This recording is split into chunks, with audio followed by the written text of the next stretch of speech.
First of all, thank you very much for inviting me to come to your class. I think it's really important that members of Parliament and really community leaders, whether it's the mayor or your member of Parliament or your MLA, speak to young people, even young people like you who aren't necessarily going to be voting in the election. Because hopefully some of you will be thinking about what we've talked about today, and in a few years when you do vote, and you can vote, you will vote. How many of you believe it's important to vote in elections? That's awesome. That's really good. That's right there is the #1 way that we can get young people involved in politics, is by helping you understand how important it is to vote. So we've only got about 40 minutes, and I want to answer your questions, so I'm only going to talk for a really short time about what I do, and then I've got a bunch of questions here, and either you can ask them or I'll read them out to you and then answer them. How's that? All right? So I'm going to start by telling you, because the first thing people want to know is how old I am.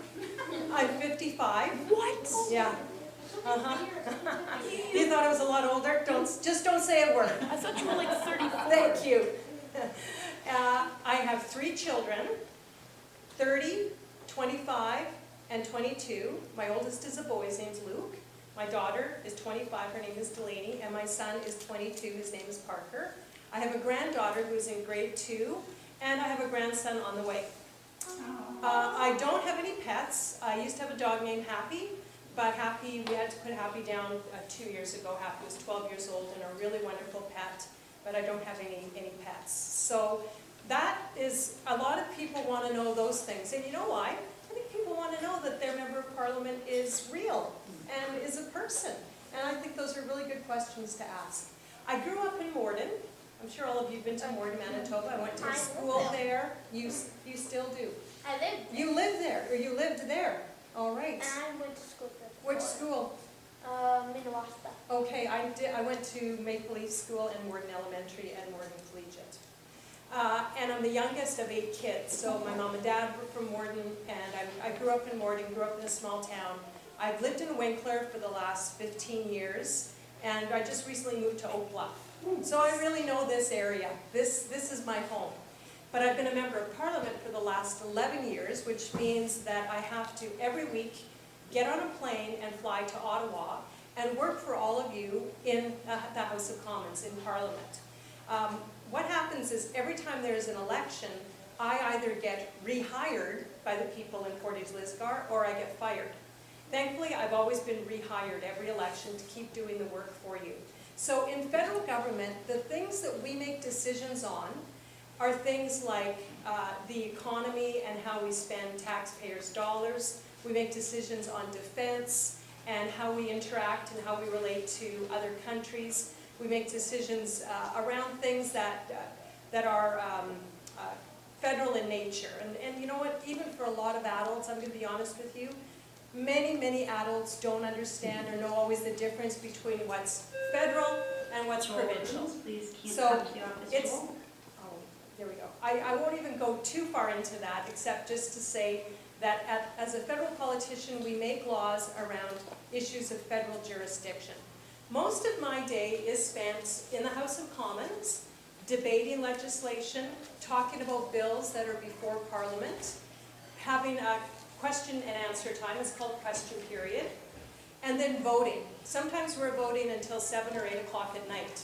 There's been times we have voted straight through for 26 hours. It was crazy. And when you're voting, you actually have to stand up to vote. So I'll be sitting in my seat, and when the vote starts, I have to stand, and my name is called. I look at the speaker and nod, acknowledge him, and sit down. I've had to do that for 26 hours in a row once, actually a few times. It was ridiculous, but sometimes democracy isn't, we have a great democracy, but sometimes we do some things like that.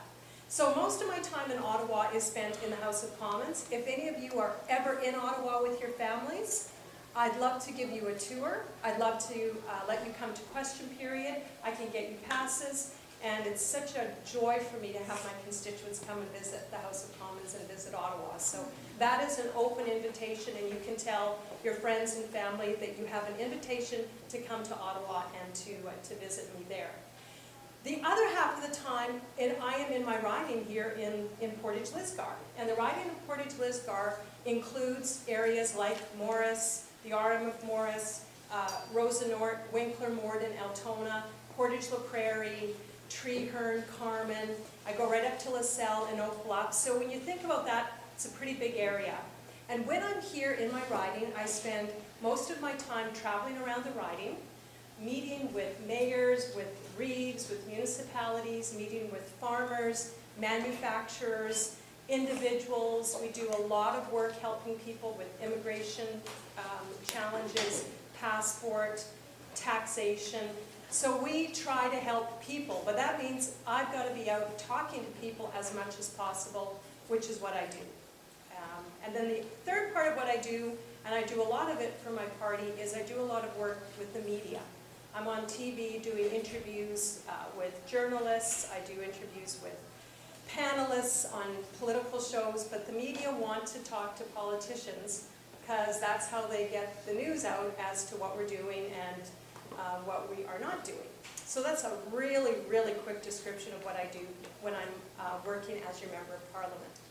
Right now, though, we are in an election. That's right.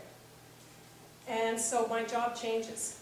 And that means I have to ask people to rehire me again. And I have to go and talk to people and humbly ask for and work for their support.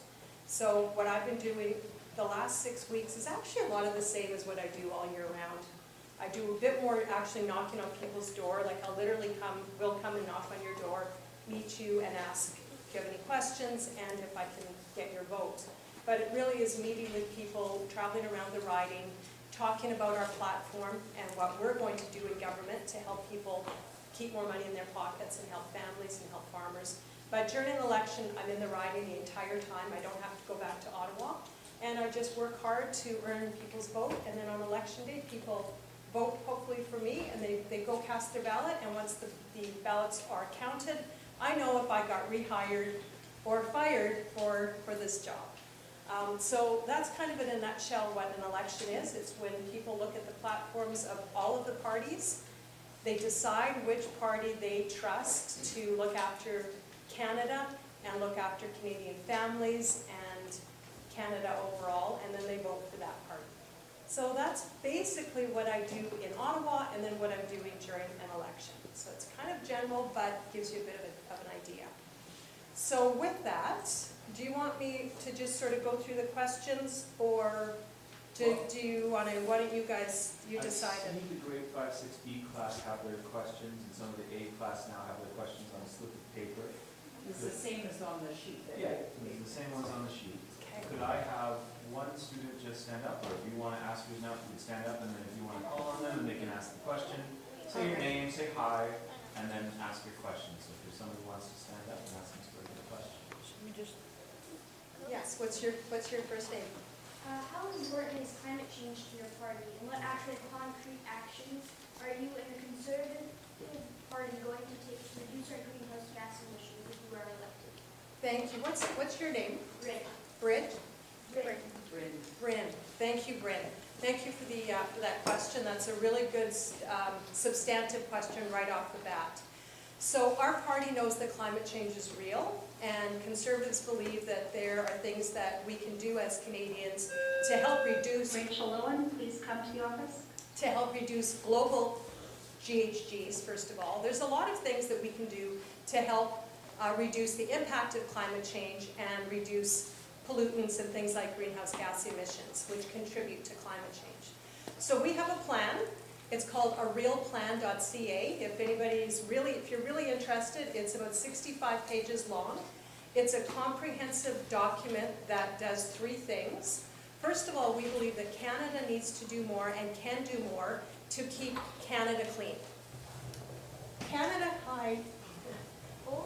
So there's things that we can do in Canada. For example, did you know that in Canada there are still some cities that dump raw sewage Do you want to know what raw sewage is? You know what raw sewage is, right? In Canada, there still are some cities that dump raw sewage into our lakes and rivers. Conservatives have said we'll stop that. We need to keep Canada clean, and that's an actual thing that Canada can do to keep our lakes and rivers clean. We also want to reward and incentivize industries who are already actually doing a very good job of keeping their GHGs down. Canada accounts for about less than 2% of all the world's emissions. Canada accounts for about 2%, so very low. But we want to still do the best that we can do. So our plan includes making sure Canada does the best that we can do to clean up our air, our lakes, and stay clean. But then we're the only party that believes we have to take this fight global. That means helping other countries like China, India, who are huge polluters, who are emitting, they're burning something really dirty called coal, and they're huge emitters. But if they use more of what Canada makes, things like liquefied natural gas or other hydrocarbons that are clean, extracted in a clean way, it would displace hopefully do something to displace all of their emissions and make the whole world cleaner. And I'm going to tell you really quickly my simple example of this. Imagine if you live in a neighborhood where everybody's yard is really dirty. The yard's overgrown, there's garbage everywhere, the houses are dirty, it's a mess. But your yard and your house is actually the very cleanest on the whole block. You want to keep it cleaner, you can always do more, but it's actually the cleanest on the entire block. Because you have a lawnmower, because you have water, you have soap, you have cleaning fluid, and you work really hard to keep your yard clean. Wouldn't the best way to really clean the whole neighborhood be to go tell your neighbors where to buy the lawnmower and how to use it, and show them where to get the water and how to clean their windows and put all the garbage away? And that would actually clean up the neighborhood. So in this story, the world is the neighborhood and it needs to clean up. And Canada is the cleanest, probably the cleanest in terms of what we do, house on the block. So we've got to make sure we're clean, but we have to help the whole neighborhood get clean. And ours is the only plan that does that. Yes, what's your name? My name is Oren. And does the Conservative Party hear Canada's youth? How do you show you are listening to the Canadian youth in our riding?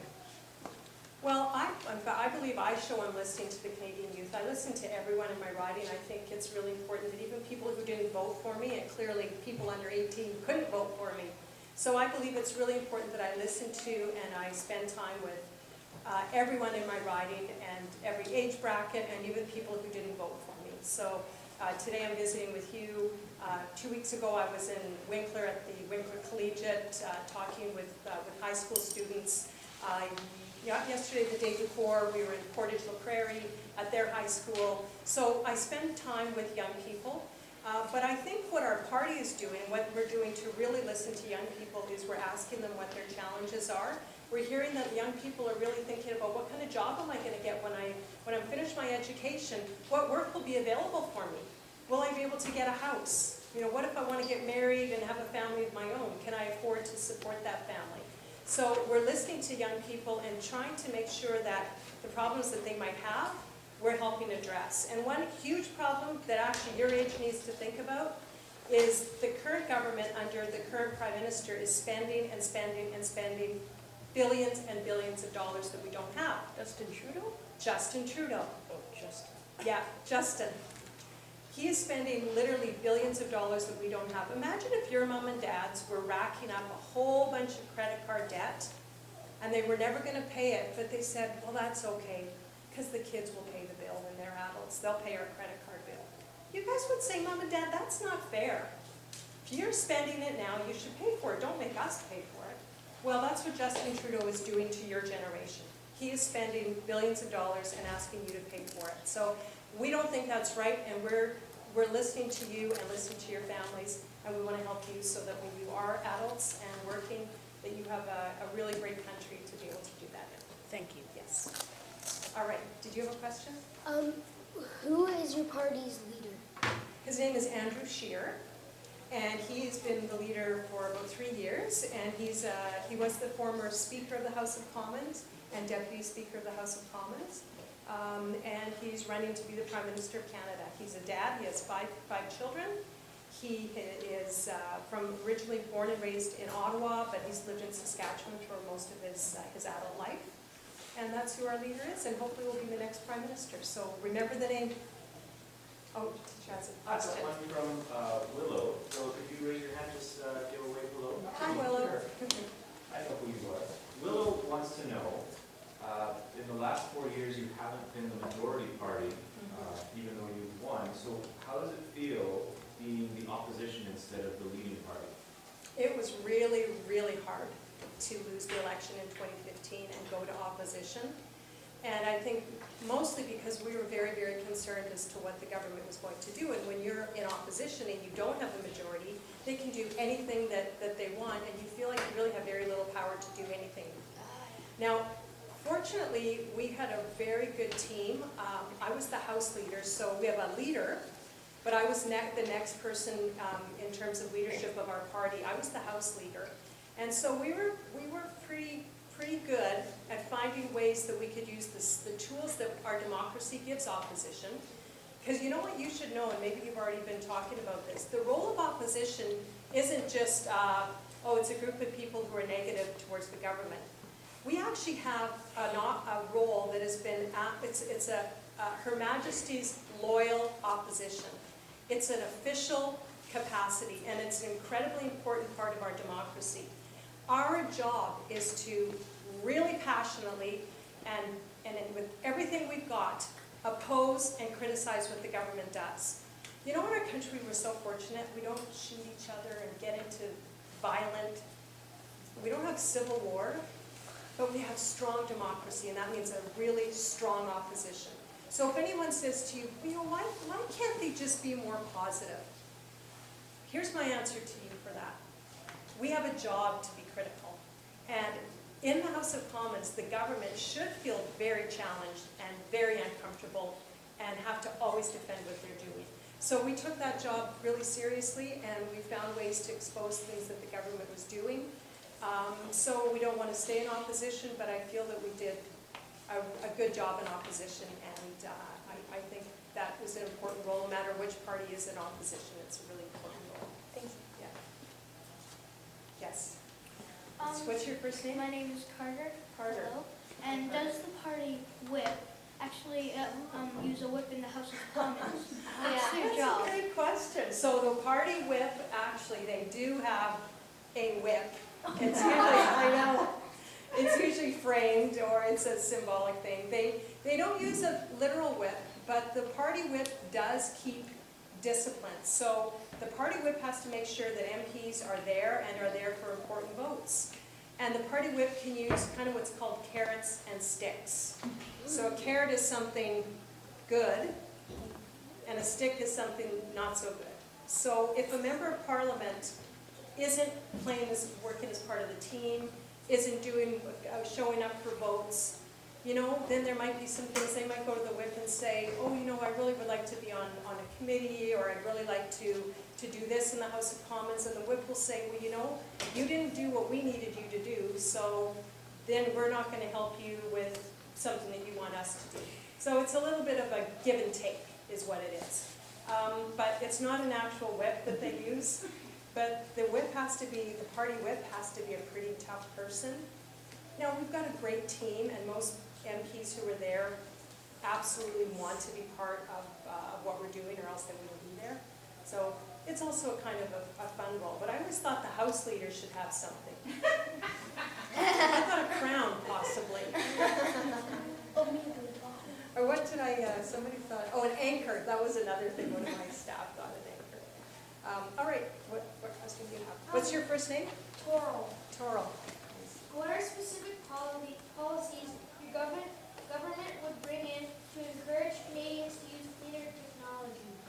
Very good question, and that's part of our realplan.ca. So there would be monetary incentives to help companies green technology. We're actually going to create something called a green patent, which will be the only one in the world that would encourage investors and innovators from around the world to come to Canada, create marketable green technology, and then they would have the lowest tax rate in the world for this green patent.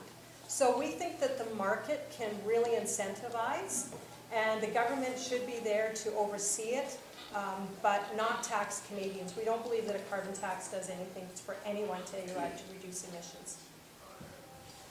Yes, it's from Is everything, my name is Haley. Is everything translated into English and French? Is ASL ever used? That's a really good question. If you ever come to Ottawa, you can actually kind of see it firsthand. So we have simultaneous translation for both English and French. So if you are, if someone's speaking in French, it will be translated immediately into English in our earpiece, and vice versa. ASL has only been used sometimes when we've had, I'm trying to remember if we've had a special non-House of Commons session where a special speaker came in, and we might have had some ASL, but it doesn't happen often. I do know they've just changed the rules that if I was, let's say if I was coming to speak to a group and I needed an ASL interpreter, I could have that covered and I could bring that in. So there's a lot of recognition of that. There's also been some changes in the House of Commons that if somebody wants to speak their Indigenous language, that if they let the House of Commons know ahead of time, there will be translation for Indigenous languages as well. Did you already have one? Yeah. Okay, I'll hold on and I'll come back to you. Did you have one or you were, I don't think you had one, did you? No. Then you go ahead. My name is Elizabeth, and what's your main job in the House of Commons? My main job over the last 3 years has been House Leader for my party. So that's been, I get asked lots of questions in the House of Commons. And I kind of coordinate, well I do, I coordinate what our whole team does. We have 99 MPs. So I coordinate what they're doing as far as our response to government legislation, making sure everyone's there to give speeches, making sure we're all ready for question period. The House sits from 10 a.m. till about 6:30 p.m. and then votes after that. So I'm there coordinating all of it. Sometimes I'm even like, what am I doing here? It's like herding cats, you know. Hi, I'm Mrs. Lopez, and related to that question, are you a part of any committees as well, or do you just keep everybody else organizing? So now, as House Leader, I'm not on any House parliamentary committees. I have, over the years, served on a number of committees. I was Vice Chair for Status of Women, and I chaired the HRSDC, Human Resources and Skills Development. In this role, though, I'm on our three key shadow, I'm the one person that is on every one of the shadow cabinet committees, so I'm on the Social Affairs Committee, the Financial and Economic Committee, and then I'm on what's called Priorities and Planning. So I sit in on all of those meetings and oversee what's going on. But an ordinary MP would be involved in A committee, in a parliamentary committee, one of the sitting committees, the standing committees. Yes. What is the wildest question period you have ever been to? Oh, man. The wildest one. Oh, there's been some wild ones. Actually, the wildest one was, it wasn't even actually, the issue wasn't with the opponent, it was with the speaker, who has caused some frustration. The speaker is kind of the referee. And you know, if you kind of feel like the referee's always easy on the other team and always hard on you, after a while some of your players get really upset. And I would try to say, come on guys, our opponent is not the speaker, it's Justin Trudeau. But sometimes the speaker really was very, very sad to see some of the things that went on. And I know there was one question period where just mayhem broke out. And again, thankfully it's not violent. Like some countries you do see people go over and start hitting each other. None of that happened, but a whole bunch of people walked out and the speaker he reversed his decision. He wasn't going to allow one of our MPs to have a question. And it was not based, I went and said to him, this is wrong. Here's the rules. Here's how the rules have always been applied. Here's precedent. And you have lost control of this house if you don't make the right decision and bring some order back. So it was a wild one. But there's been a few wild question years. But you know what? I liken it to, it's like when you get on the ice. If any of you are hockey players or you watch hockey, you want to score goals against your opponent. And that's what we do in question period. All right, so you have a question. Hi, my name is Laura, and my question is, what is your favorite artwork in Parliament Hill? Oh. You know what, there's some beautiful, beautiful artwork. Just some that depict, I think it's actually the one of our forefathers, John A. Macdonald, and where they're all gathered when they're talking about Confederation. The one, really that one's the most beautiful. But there's so many beautiful ones. There's ones from Vimy Ridge that are just beautiful, beautiful. And then some of the ones that are actually in the Senate area of all the different, the kings and queens, the monarch, I find those to be just unbelievably beautiful. But honestly, you should try to come to Ottawa and you'll see. Yeah. Okay, now I'm just going to ask people who haven't asked a question yet to put up their hands so that I'm not wondering. Okay. Hi, my name is Rebecca, and how did you know you wanted to be a politician? You know, I never thought I would be a politician. When I was in school, I honestly was probably one of the shyer people in my class. I probably would not have been one putting up my hand to ask a question. And I really wasn't anybody, like I wasn't involved in school politics or anything. But you know what, I was really dependable in my youth group, and my mom and dad, my family knew that they could depend on me. Even at a very, very young age, I felt it was very important to keep my word, to not lie, to be kind to people. And I think those are leadership qualities that a lot of young people have, but they aren't always recognized. Sometimes we're all guilty as adults of just looking at, who has the best marks and who's the most popular and who has the most friends. And that's not always the qualities of a leader necessarily. So I never thought I would be a member of Parliament. But when I was in my mid-30s, I started helping out with some campaigns, and I really liked campaigning, and I loved helping other people win. I really didn't like what was going on with the Liberals, and I wanted to help change that. So that's how come I got involved in politics. And then someone said to me, have you ever thought of running? And I'm like, no, not me, because a lot of us women, that's what we do. We're like, no, not me. And then somebody else asked me, and then I kind of thought, I bet I could do this. So I just sort of pushed myself and decided to try it, and I did it. But I think I'm telling you that because you know what? Some of you in this class probably are quieter. You're maybe not the most outgoing. Maybe you don't even get the very best marks. And I want you to know that you have leadership qualities that maybe not everybody recognizes but are there. So value and treasure those. Nurture them. Remember qualities like compassion, kindness, standing up to the bully, standing up to the mean person. Those are all really important qualities. And I think people like that many times are the best leaders in our country. All right. Right there we go. Yes. My name is Jeff. As MP, have you been incorporating law into reality? Yeah. And if so, what? Yes. Now I had. So I've been part of the government that brought in a lot of different bills, which I'm really proud of. There's some I'm really, really proud of. One that I'm especially happy about was we gave women on reserves, so First Nation women on reserves, up until a few years ago, didn't have equal rights to their property. If their marriage split up, they didn't have equal rights, which was unbelievable. And we passed a law, even though the other parties opposed it, we passed. I got to bring one forward.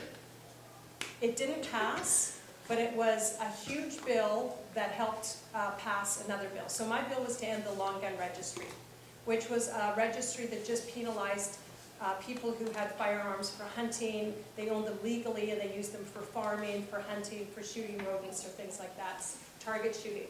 It really penalized them and made them into criminals. And I helped pass a bill to take away that registry and to bring some fairness back for law-abiding firearms owners in Canada.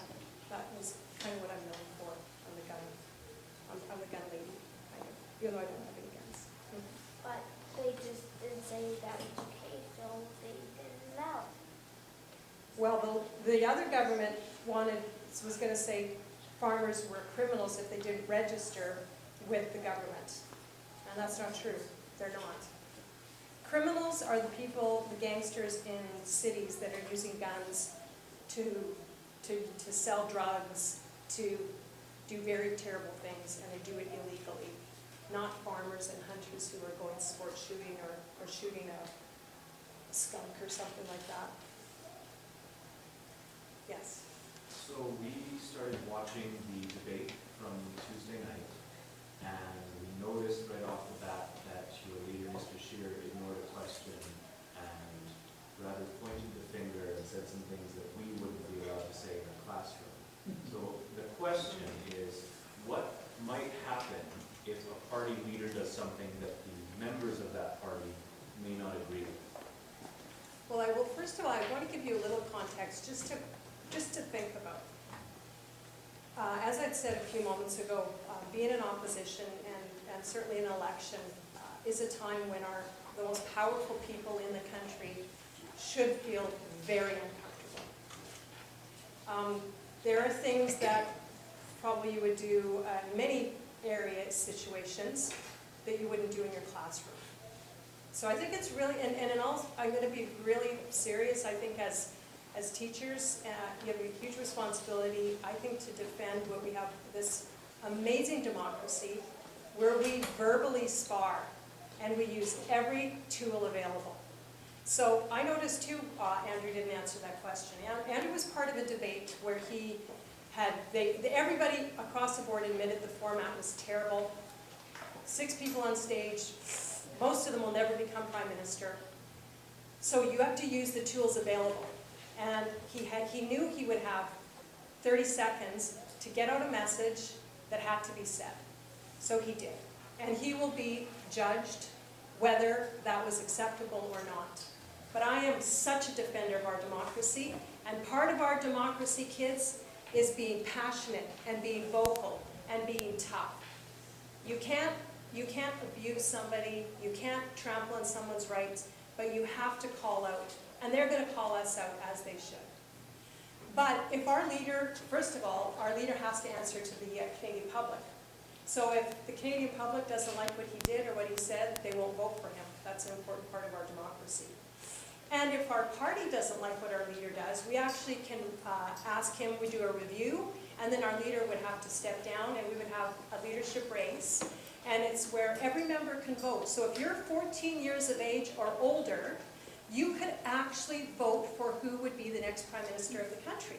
Because you can help decide who's going to be the leader, at least in the Conservative Party, of who our leader would be. But that's how we choose our leaders. We have a process, it's 1 member, 1 vote.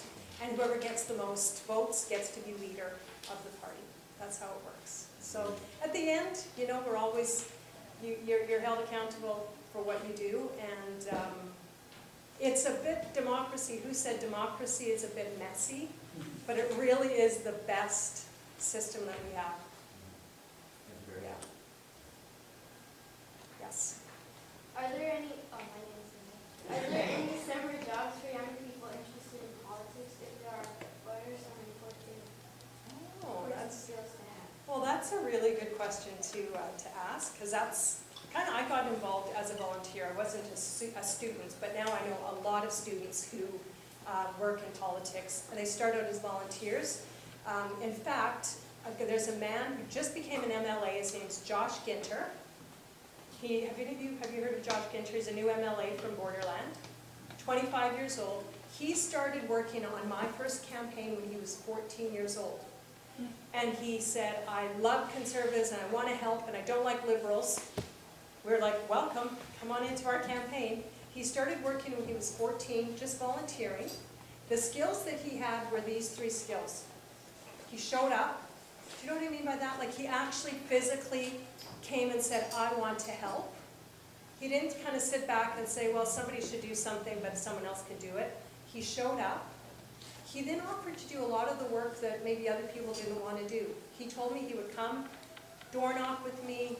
He would help me put in signs. He would do some of the work on a campaign that's like, it's really hard work.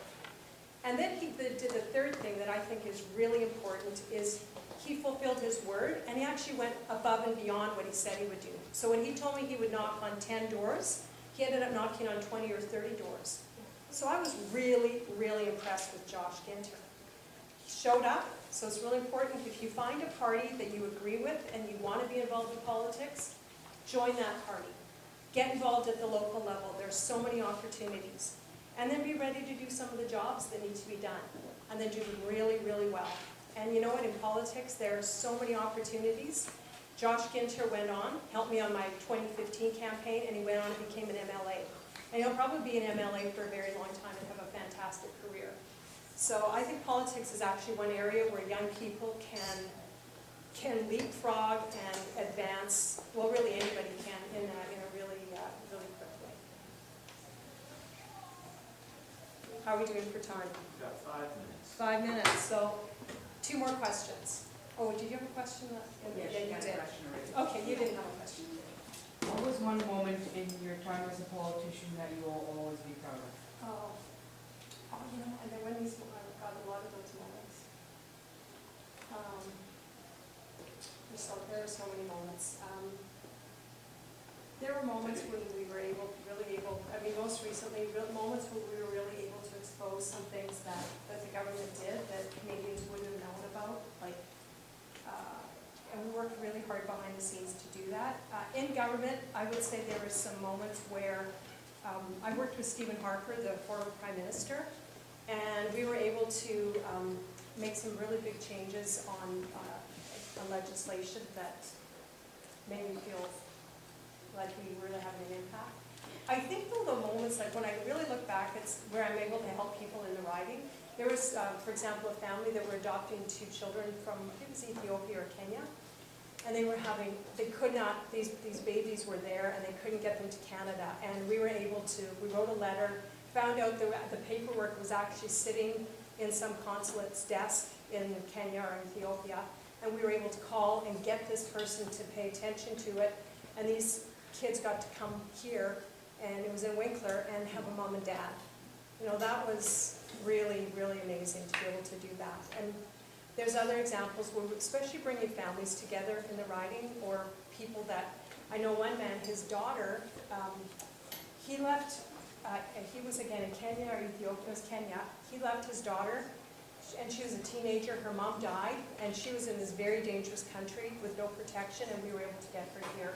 So I think that areas helping people is really good news. Okay, I think one more question. Anybody else? Okay, one more. Canada has 3 saltwater oceans, the Pacific, the Atlantic, and the Arctic. We grade 5-6 students feel strongly that the Canadian coat of arms doesn't accurately represent all of Canada from sea to sea. How could we go about changing that to reflect our 3 oceans, not just two?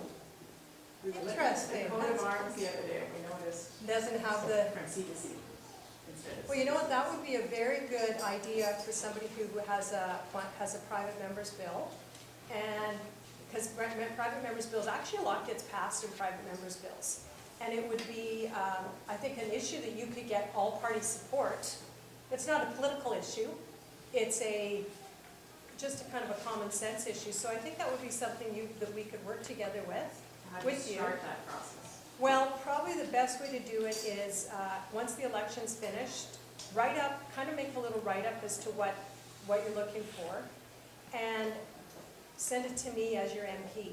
And then even if I don't have a private member's bill, or if I can't bring one forward, I have colleagues who could. And sometimes there are colleagues looking for ideas, and they're saying, you know what, I want an idea, but I don't want anything too political. I want something to help make Canada better, but not in a partisan way. And that's a fantastic idea. So I think that would be, yeah, do that. Send me a letter. All right, well, thank you. Good questions. Whew. I'm excited.